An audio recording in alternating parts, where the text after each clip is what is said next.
আল্লাহ বললেন, হে বান্দারা, তোমাদের উপর রোজা ফরজ করে দেওয়া হয়েছে যেমনি করে তোমাদের পূর্ববর্তী যারা উম্মত ছিল, পৃথিবীতে যারা আগমন করেছিল, তাদের উপর এরকম করে রোজা ফরজ করে দেওয়া হয়েছিল।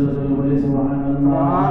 আল্লাহ পাক বলেন, রোজা আমাদের জন্য ফরজ করে দেওয়া হয়েছে। শুধু আমরা না, আমাদের পূর্বে যারা পৃথিবীতে এসেছিল তাদের উপরেও আল্লাহ পাক রোজা ফরজ করে দিয়েছে।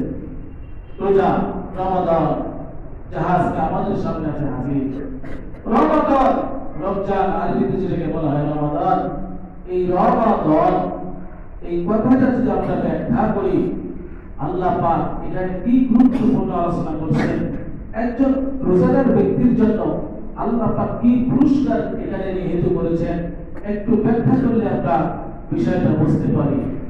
রমাদান, এই কথাটা যদি আপনি ব্যাখ্যা করেন, রমাদান এই শব্দটা গঠন করতে 5টা অক্ষরের প্রয়োজন হয়। কয়টা অক্ষর? 5টা। র, মিম, দত, ওয়াও, আলিফ, নুন। র, মিম, দত, আলিফ, নুন। এই 5টা অক্ষর একত্রিত করলে যে বাক্যটা গঠন হয় সেটার নাম হলো রমাদান। এই 5টা অক্ষর যদি আপনি একটা একটা করে ব্যাখ্যা করেন, তাহলে আল্লাহ পাক আমাদের জন্য এখানে কি কল্যাণ নিহিত রেখেছেন, কি ওয়াজ আমাদেরকে আল্লাহ পাক শুনিয়ে দিয়েছেন, আমরা যদি একটু ব্যাখ্যা করি তাহলে বিষয়টা বুঝতে পারবো। রমাদান শব্দের প্রথম যে অক্ষর সেটা হলো র। এই র অক্ষরটা যদি আমরা ব্যাখ্যা করি, বিশ্লেষণ করি, তাহলে দেখেন কি র দিয়ে আল্লাহ পাক যেটা বলছেন সেটা হলো র দিয়ে রিদওয়ানুল্লাহ। বলে সুবহানাল্লাহ। রিদওয়ানুল্লাহ, আল্লাহ পাক বলেন রিদওয়ানুল্লাহ শব্দের অর্থ হলো আল্লাহর সন্তুষ্টি। বলে সুবহানাল্লাহ। আল্লাহর সন্তুষ্টি। আল্লাহ পাক বলেন, যে ব্যক্তি রোজা রাখবে আল্লাহ পাক তার উপরে সন্তুষ্ট হয়ে যাবে।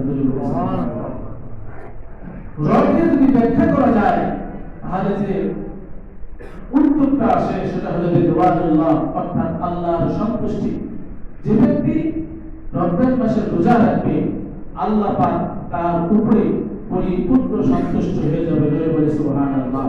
এরপরে রয়ের পরে যে অক্ষর সেটা হলো মিম।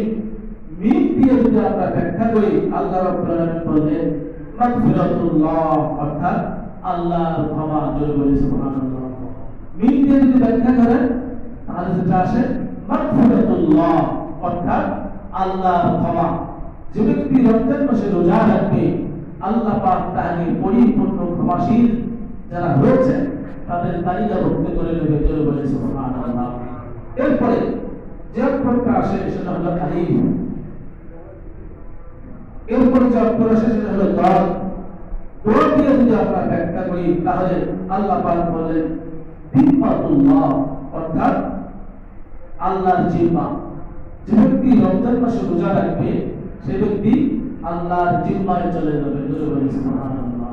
এরপরে যদি আমরা ব্যাখ্যা করি তাহলে আলিফ, এই আলিফ অক্ষরটা যদি আমরা ব্যাখ্যা করি তাহলে এখানে দেখা যাচ্ছে উলফাতুল্লাহ, অর্থাৎ আল্লাহর নৈকট্য হাসিল। বলে সুবহানাল্লাহ। যে ব্যক্তি রমজান মাসে রোজা রাখবে আল্লাহ পাকের নৈকট্য পরিপূর্ণভাবে সে হাসিল করতে পারবে। এই কথাটি আল্লাহ পাক এখানে জানিয়ে দিলেন।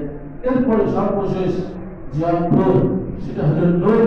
নূর অক্ষরটাও যদি আমরা ব্যাখ্যা করি তাহলে আল্লাহ পাক এখানে যেটা বললেন সেটা হলো নি'মাতুল্লাহ, অর্থাৎ আল্লাহর নিয়ামত। বলে সুবহানাল্লাহ। যে ব্যক্তি রমজান মাসে রোজা রাখবে আল্লাহ পাক তাকে পরিপূর্ণ নিয়ামতের মধ্যে ভরপুর করে রাখবে। বলে সুবহানাল্লাহ। আল্লাহ পাক একজন রমজান মাসের রোজাদার ব্যক্তির জন্য কি গুরুত্বপূর্ণ মেসেজ এখানে দিয়েছেন আমরা একটু ব্যাখ্যা করলে বিষয়টা বুঝতে পারি। আর রমাদান শব্দের রমাদান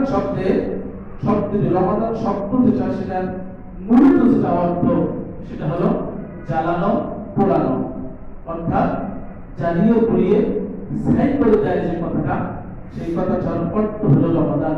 অর্থাৎ কোন ব্যক্তি যদি রমজান মাসে পরিপূর্ণ এক মাস রোজা রাখে, আল্লাহ পাক বললেন বিগত এক বছর থেকে এই রমজান পর্যন্ত এক বছরের যত গুনাহ, কাঠ আগুন যেমন কাঠকে জ্বালিয়ে পুড়িয়ে ছাই করে দেয়, ঠিক তেমনি ভাবে একজন রোজাদার ব্যক্তির বিগত এক বছরের গুনাহ আল্লাহ পাক জ্বালিয়ে পুড়িয়ে ছাই করে দেয়। জোরে বলে সুবহানাল্লাহ।